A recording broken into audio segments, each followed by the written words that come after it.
ऑस्ट्रेलियातील बातम्यांमुळे व्यापक चिंता निर्माण झाली आहे. एका ठिकाणी हल्ला झाला त्यामुळे पोलीस आणि सुरक्षा पथकांना तातडीने कारवाई करण्यास भाग पाडले. सुरुवातीच्या माहितीनुसार घटनास्थळी नागरिक उपस्थित होते. त्यामुळे खबरदारी म्हणून संपूर्ण परिसरात सुरक्षा वाढवण्यात आली आहे.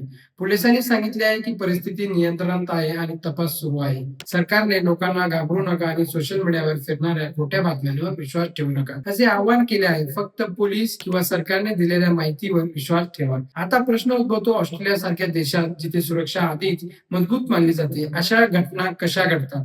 तज्ञांचे म्हणणे आहे की ही आज धोक्याचे स्वरूप बदलले आहे. त्रास आता केवळ बाहेरून येत नाही. कधी कधी लोक नकारात्मक विचार आणि द्वेषपूर्ण संदेश ऑनलाईन शिकतात आणि स्वतःहून गुन्हे करतात.